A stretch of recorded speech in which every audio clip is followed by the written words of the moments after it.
Bonjour à tous, vous êtes avec Andromeda et je suis ravie de vous retrouver pour parler du thème astral de la toute première pleine lune de l'année 2022. D'ailleurs, je vous souhaite à tous une excellente année qui débute. C'est une pleine lune qui va se passer dans le signe de Cancer dans la nuit du 17 au 18 janvier prochain. J'ai appelé cette vidéo la métamorphose et comme vous pouvez l'imaginer, le titre n'est pas choisi au hasard. Si on regardait la définition de la métamorphose, il s'agit ici d'un changement souvent brusque d'une nature, d'une forme ou d'une structure. Et en cette simple définition, on peut résumer les énergies de cette pleine lune dans le signe de Cancer. Nous savons très bien que le moment de la pleine lune, c'est un moment de l'aboutissement, c'est un moment d'éclaircissement et c'est un moment de pleine révélation. C'est le moment où la lune va refléter plus pleinement les énergies du soleil, la lumière du soleil. Et de ce point de vue, il est intéressant de regarder ce qui se passe avec le soleil au moment de cette pleine lune. Le soleil se trouve donc en opposition dans le signe de Capricorne, mais le plus important, c'est que le soleil se trouve en conjonction avec Pluton. Et c'est l'influence des énergies de Pluton qui nous parle des transformations, qui nous parle souvent aussi des crises et qui nous parle donc d'une métamorphose qui peut accompagner cette période de crise. Cette pleine lune peut produire bien évidemment les effets, surtout pour les natifs de Capricorne, de Cancer, de Bélier et de Balance, surtout ceux de troisième décan, mais il peut toucher un plus grand nombre de personnes puisque Pluton traduit une idée des énergies collectives, d'autant plus qu'il se trouve dans le signe de Capricorne qui nous parle de la vie en société. On peut donc être très nombreux à être touchés par les énergies de cette pleine lune. Justement, Pluton se trouve en conjonction avec le Soleil, comme je viens de le dire, et il faut noter qu'en astrologie, l'aspect de la conjonction, c'est l'aspect le plus puissant. C'est l'aspect qui est susceptible de produire le plus d'effets. Seulement, il est difficile à comprendre de quelle nature seront ces effets. Est-ce qu'ils seront de nature positive? Est-ce qu'ils seront de nature négative? Dans tous les cas, je vous invite à ne pas vous accrocher à cette connotation positive et négative. Et le plus important, c'est de comprendre comment nous traversons cette période de métamorphose. Qu'est-ce que nous pouvons nous en retirer pour nous et comment nous pouvons devenir plus forts, plus puissants grâce à ces métamorphoses.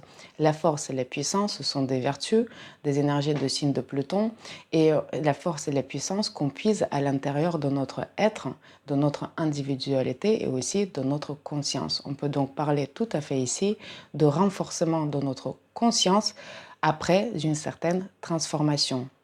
Le signe de Capricorne peut représenter ici en quelque sorte notre armure, notre cocon dans lequel on est resté depuis un certain moment. C'est un cocon et une armure qui peut être faite de différentes obligations, de différents il faut de la part de la société, de différentes responsabilités dont on pouvait ressentir aussi le poids. Pluton vient briser ce cocon, vient briser cette armure afin de nous permettre de révéler notre vraie identité. D'abord de la connaître, de l'explorer, mais aussi ensuite de la révéler. Et de ce point de vue, on peut parler d'une façon métaphorique, comme d'habitude, de la sortie du papillon de sa chrysalide. Ceux qui suivent mes vidéos depuis un certain moment peuvent sans doute noter une certaine logique dans les événements de quelques derniers mois. Nous avons déjà parlé il n'y a pas longtemps de faire un pas vers soi. Nous avons pu identifier les schémas répétitifs qui pouvaient nous emprisonner dans un certain cercle vicieux. On a eu l'occasion de justement percer notre cercle vicieux des schémas répétitifs afin de nous libérer. À partir de la dernière nouvelle lune dans le signe de Cancer, nous sommes en train de revoir nos valeurs fondamentales afin de justement nous permettre de nous révéler d'une nouvelle façon. Et justement, tout ceci accompagne notre construction personnelle et à l'occasion de cette pleine lune, nous nous trouvons à l'apogée de ces différentes transformations. On peut donc déjà parler d'un certain résultat de nos différentes transformations et donc de la sortie du papillon de sa chrysalide. Il serait intéressant de se poser la question de quel cocon êtes-vous en train de vous libérer, de quelle emprise aussi êtes-vous en train de vous libérer, puisque Pluton peut traduire tout à fait l'idée d'une certaine emprise qui peut avoir une nature psychologique, qui peut parfois avoir une nature physique ou bien sentimentale. Et pour faire référence à ma dernière vidéo consacrée à la nouvelle lune dans le signe de Capricorne, quelle coquille vide êtes-vous en train de laisser derrière vous? L'influence de Pluton va nous donner le sentiment de puissance. Et ce sentiment de puissance nous est nécessaire justement pour affirmer notre nouvelle personnalité. Le moment de la sortie de la chrysalide, de la sortie de cocon, c'est un moment de grande fragilité qui est souligné notamment par cette présence de la lune dans le signe de Cancer. Nous sommes à fleur de peau, nous faisons quelques battements d'ailes et nous ne savons pas comment on peut encore affirmer cette nouvelle personnalité alors que nous avons un grand besoin d'affirmation justement de notre nouvelle personnalité. On peut être très susceptible face à des critiques de notre entourage, l'entourage qui n'est pas habitué de voir justement cette nouvelle facette de notre personnalité. Il est donc possible qu'on peut avoir des réactions émotionnelles très puissantes, très fortes, qu'on peut être un peu sur la défensive, qu'on peut même se montrer un peu agressif si on se sent menacé dans cette nouvelle affirmation de soi. Je vous invite donc à essayer de canaliser ces énergies et de vous dire qu'il s'agit d'un moment de transformation qui nécessite un certain temps avant qu'on puisse prendre des forces afin de faire notre premier envol. Il s'agit ici donc de façon, on va dire, constructive dont on peut se saisir des énergies de Pluton qui accompagnent cette pleine lune. Mais il n'y a pas que du positif qui peut arriver à ces situations-là et bien sûr que l'influence de Pluton peut nous parler des bouleversements, peut nous parler de grands bouleversements, qu'il s'agit dans notre vie personnelle, professionnelle, mais aussi dans la vie de la société.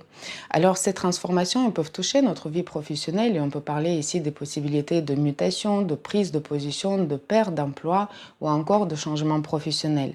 Il peut s'agir des transformations justement personnelles, de mariage, de divorce. Il peut s'agir des questions de vie ou de mort. Peut-être certaines personnes vont être occupées à régler les questions d'héritage. Il peut s'agir des grandes transformations financières aussi. On peut gagner beaucoup d'argent comme on peut perdre beaucoup d'argent et quelque chose qui peut ébranler aussi notre stabilité. Il peut s'agir de métamorphoses physiques pour certaines personnes et peut-être pour certains couples il sera question de la grossesse et de l'attente d'un nouvel enfant. Il peut s'agir de différentes opérations qui affectent notre corps, mais de façon positive, il peut s'agir d'une transformation de notre corps justement pour le mieux puisqu'on a commencé récemment un programme sportif et que là on se sent justement en puissance par rapport à la maîtrise dont on a pu faire preuve, de la discipline dont on a pu faire preuve. Et là, on arrive à des résultats d'une certaine transformation physique, mais qui amène aussi une transformation mentale. Néanmoins, avec les énergies de Pluton, on peut se sentir aussi manipulé. On peut ressentir une menace dans l'air. On peut ressentir une tentative d'oppression, une tentative de manipulation, une tentative de l'emprise renforcée, une tentative d'affirmation de pouvoir sur nous de la part d'une certaine figure d'autorité. Parce qu'en effet, le soleil représente une figure d'autorité et cela peut traduire dans la vie personnelle une idée de relation avec un père, avec peut-être le supérieur au travail, mais aussi de notre partenaire. Mais il peut s'agir d'une figure d'autorité étatique, bien évidemment, puisque nous sommes dans le signe de Capricorne. De façon générale, la société tout entière peut être touchée par ce sentiment d'oppression et de manipulation par la peur. Et c'est l'astrologie qui nous en parle. En effet, Pluton, en opposition avec la Lune, nous parle de cette manipulation par la peur. Et on peut ressentir justement la menace qui touche directement à notre vie toute simple, à notre possibilité de nous nourrir, de gagner notre vie, de pouvoir tout simplement gagner de l'argent ou surtout nous sentir en sécurité. Le sentiment de sécurité est profondément ébranlé et menacé durant les énergies de cette pleine lune. Il y a donc deux camps qui peuvent se former, ceux qui cherchent à renforcer à tout prix leur pouvoir de contrôle, leur pouvoir aussi d'oppression et leur pouvoir de manipulation. Quand cela arrive, cela traduit en réalité une peur de perdre le pouvoir, un manque de confiance aussi en son pouvoir et en son autorité qui a besoin d'être compensé par plus de pouvoir et par plus de contrôle. De l'autre côté, quand on se sent plutôt victime de ce type de manipulation, quand on se sent sous une emprise et on se sent aussi dans une impasse, on peut bien évidemment nous rebeller et on peut réagir de façon assez brusque et assez agressive. Il y a donc une possibilité de beaucoup d'agressivité dans l'air et je vous invite à rester vigilant par rapport à cette agressivité ambiante et essayer de ne pas céder à la provocation puisque la provocation peut tout à fait avoir lieu. Qu'est-ce qu'on pourrait retirer de constructif dans ces situations? Si on se sent manipulé, si on se sent menacé, si on se sent vraiment si on se sent pas du tout en sécurité, il serait bon de se poser la question pourquoi?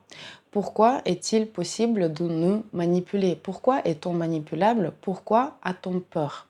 Et justement, ces situations vont pouvoir mettre la lumière sur les points les plus fragiles de notre vie.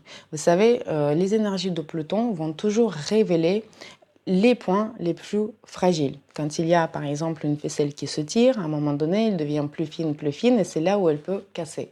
C'est justement ces endroits-là qui sont mis en exergue, mis en lumière durant cette pleine lune. Et la bonne façon constructive de réagir dans ces situations-là serait d'aller renforcer ces points fragiles, serait d'aller prendre conscience de ces points fragiles et de comprendre comment faire pour justement protéger ces points fragiles. Et éviter d'être dans une réaction agressive, éviter de faire partie de différents conflits. Il y a une idée de grande nervosité qui accompagne cette période. Non seulement la Lune se trouve dans le signe de Cancer, qui nous parle d'une susceptibilité, qui nous parle d'une réactivité, qui nous parle d'une très grande sensibilité aussi, mais il y a aussi Mercure qui est rétrograde, qui se trouve dans le signe de Verseau, en carré à Uranus. Uranus, pour rajouter davantage de nervosité dans l'air, est stationnaire au moment de cette pleine lune. Et ça veut dire que les idées de liberté sont vraiment d'actualité et nous avons envie de pouvoir librement choisir tout ce qui concerne notre vie personnelle. On est prêt à défendre cette liberté coûte que coûte et tous les deux clans, ceux qui manipulent et ceux qui se sentent manipulés, se sentent la force et la puissance d'aller jusqu'au bout. C'est très important de ne pas tomber dans un certain fanatisme. Très récemment, Mars, il faisait partie d'un carré hanté avec Neptune et Mars se trouvait en opposition avec la Lune noire. Il peut s'agir ici d'une action presque fanatique et il peut s'agir ici de beaucoup de manipulation d'informations et donc manipulation par l'information et d'intox d'informations puisque la Lune noire, je vous le rappelle, se trouve toujours dans le signe de Gémeaux qui peut nous parler de circulation de beaucoup de fausses informations mais qui mettent un peu de l'huile sur le feu justement et qui nous confèrent une certaine idée de pouvoir agir avec cette énergie assez fanatique, puisque le carré de Mars à Neptune peut traduire cette volonté très forte d'aller jusqu'au bout des choses, mais parfois en poursuivant peut-être une fausse idée. L'axe Capricorne-Cancer, c'est un axe fondamental de notre vie. C'est l'axe qui forme notre structure et qui forme notre stabilité à la fois physique, mais aussi à la fois psychologique, puisque le signe de Cancer nous parle beaucoup de la psychologie. Si nos racines sont fortes, si notre colonne vertébrale est droite, si nos principes sont forts aussi et on sait comment les défendre de façon harmonieuse, il n'y a aucune crise qui pourrait basculer facilement notre être et qui pourrait, on va dire, détruire nos fondements. Si en revanche nos racines sont fragiles, si nos principes sont, on va dire, ajustable. Si notre vision n'est pas claire, on peut tout à fait avoir le sentiment de vivre le chaos. Il est donc très important durant cette période de renforcer ses fondements, de revoir ses fondamentaux, de renforcer ses racines, de comprendre ses principes, de comprendre à quoi on tient et pourquoi on y tient et comment on défend ses libertés, comment on défend ses principes. Mais il faut essayer à tout prix de défendre ceci de façon apaisée, de façon confiante et de façon harmonieuse. Voilà très brièvement les énergies de cette pleine lune. Comme vous pouvez voir, une pleine lune assez émotionnellement chargée et assez difficile. Je vous souhaite donc de traverser cette période avec le plus de sérénité possible et avec le plus d'intelligence possible comme d'habitude. Je vous remercie d'avoir regardé cette vidéo et je vous retrouve très bientôt pour parler de la prochaine nouvelle lune dans le signe de Verseau. Merci, au revoir.